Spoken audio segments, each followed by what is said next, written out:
Now that you've learned about some laws and policies that exist in Quebec with the intention of protecting and promoting French, I'd like to show you some additional examples and clarify a few things that you learned about in the readings and the video for this week.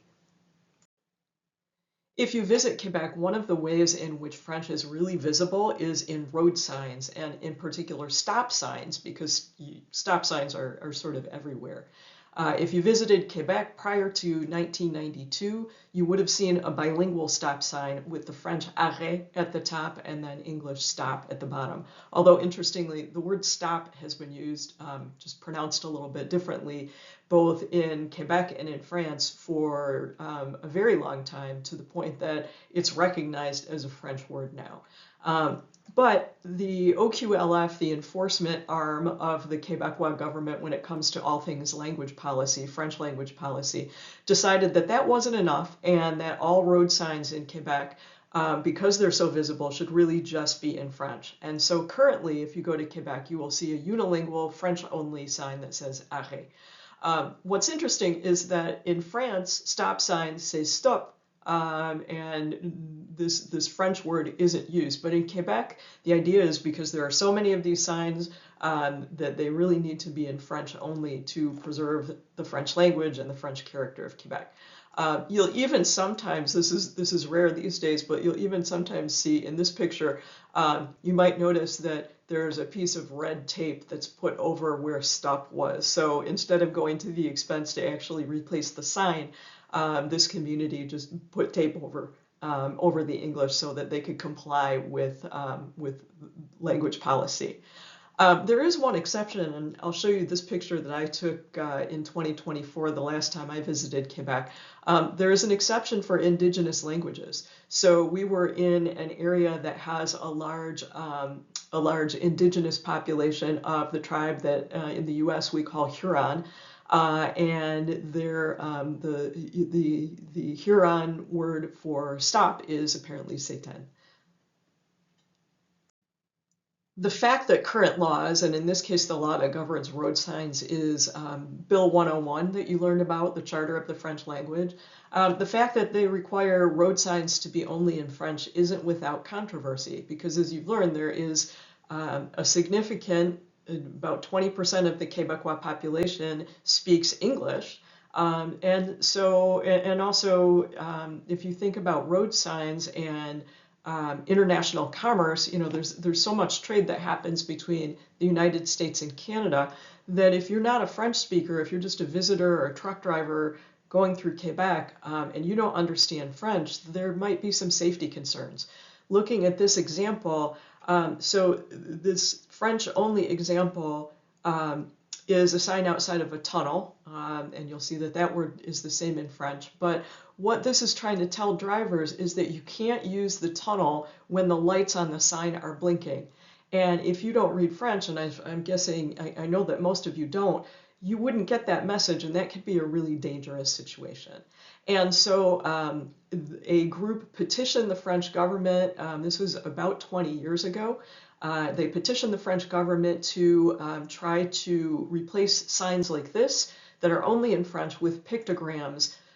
This isn't exactly the same situation, but the idea is the same. When these lights are blinking, you can see, according to the picture, that that means that slippery conditions exist. So slowly but surely in Quebec, the government is replacing signs that are only in French with pictograms, but that's taking time.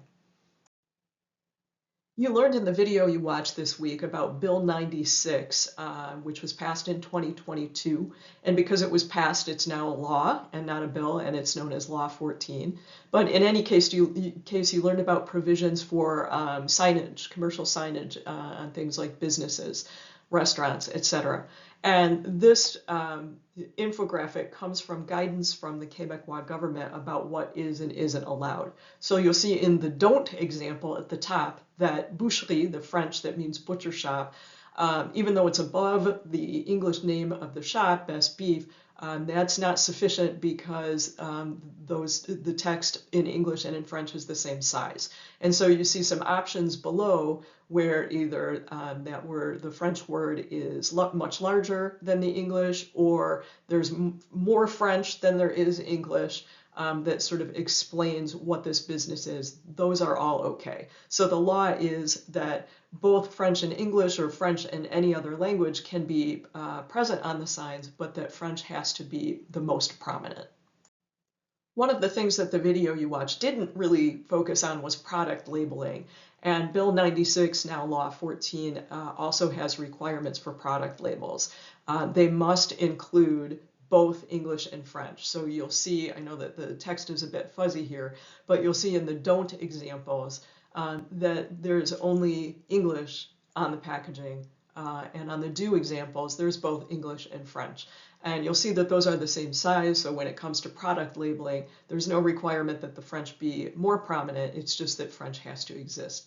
And in fact, thinking about this, when I was getting ready this morning, I was looking through some of the products that I use, things like skincare products and makeup, and I noticed that a lot of the products that I buy, even though they're made by American companies, already feature both French and English of the same size on their product labeling, reflecting the fact that American companies, if they want to sell in Quebec, they also have to respect these laws.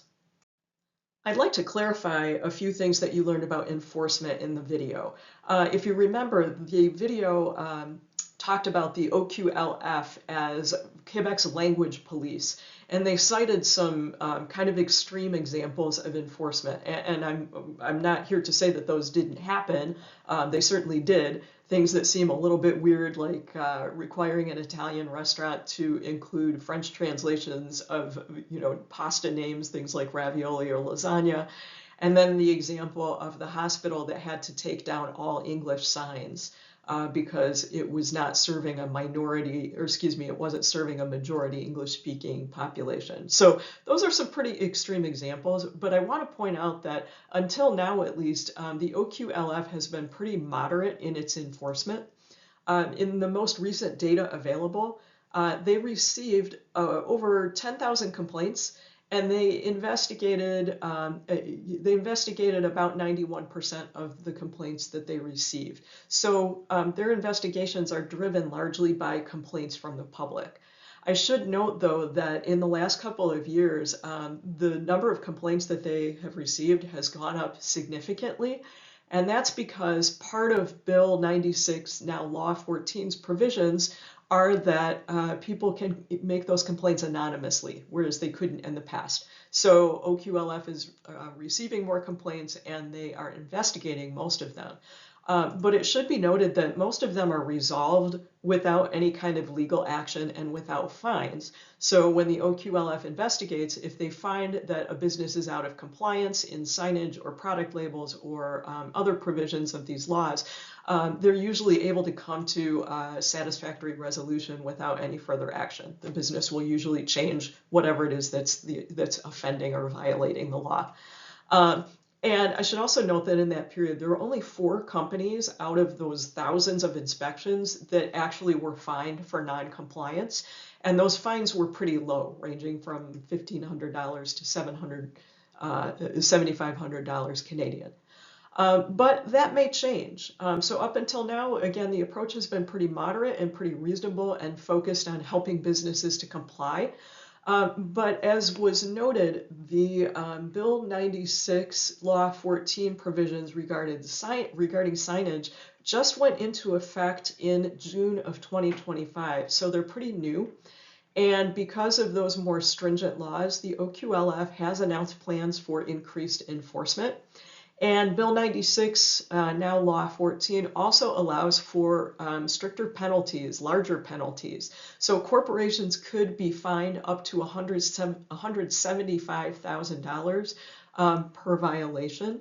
And there are also provisions to fine businesses, in some cases, per day of noncompliance. So up until now, the OQLF hasn't used all of the tools that it has at its disposal. It has even stronger tools now, and so it remains to be seen exactly how they're going to use tools to make sure that businesses and others comply.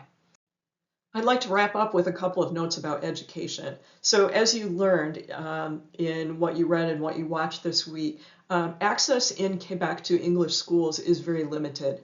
So if you're a child whose parents did most of their schooling in an English-speaking school in Canada, you have the right to go to school at an English-speaking school as well. And if you think about it, that kind of makes sense. If your parents are English-speaking predominantly, the thinking was policymakers didn't want to have educate a child in French so that they were speaking a different language than what was spoken at home by their parents. And that's why if their siblings were educated in English-speaking schools in Canada, they have that right as well.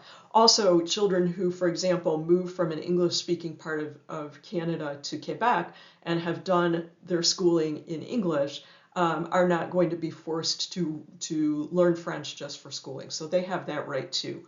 But as you'll see in the caption to this clip from a video, many Quebec students who have that eligibility to go to an English-speaking school decide instead to go to a French-speaking school so they can learn French. About a quarter of those who are eligible decide to go to a French-speaking school. And in an upcoming unit on work, you're going to find out why. There are some real advantages to speaking French in the workplace. Another clarification I'd like to make is in higher education. The video you watched talked about the fact that some of these laws apply to what they were calling colleges. And I want to point out, and we'll delve a little deeper into this when we talk about education in France and Quebec, but those laws apply to an institution that doesn't exist outside of Quebec. Quebec has these specialized, as you'll see on the slide, these 2-year pre-university, what they call colleges in English, or cégep. And basically, if you want to go to a university to earn the equivalent of a bachelor's degree, and this is in Quebec only, you have to go to one of these 2-year programs that's a prerequisite for entry into a bachelor's program, and that's called a cégep. So these laws apply only to cégeps, and there is, as you'll see, there is a 17.5% cap on enrollment in English cégep. So only 17.5% of the college population can be enrolled in an English language cégep at any given time. You'll also see, though, that those students still have to take French. So all students at all cégeps, whether they're English cégeps or French cégeps, have to take at least 5 French courses. And in the English cégeps, those are French language courses, and in the French cégeps, those would be more like content courses. I hope that these examples and these images have helped to show how Quebec's language laws really shape people's daily life in concrete and visible ways. I also hope now that you understand that Quebec's so-called language police is, at least up until now, has been focused mostly on guidance and ensuring compliance instead of punishing businesses. We'll see if this changes now that laws have become more strict about things like signage, and now that fines have become heavier. We'll see if that changes what the OQLF does in the future. But of course, the goal is to protect French, this language that's surrounded by English on all sides of Quebec, to protect it in very public ways. And these policies also help explain why Quebec and their culture is so distinct from Canadian culture.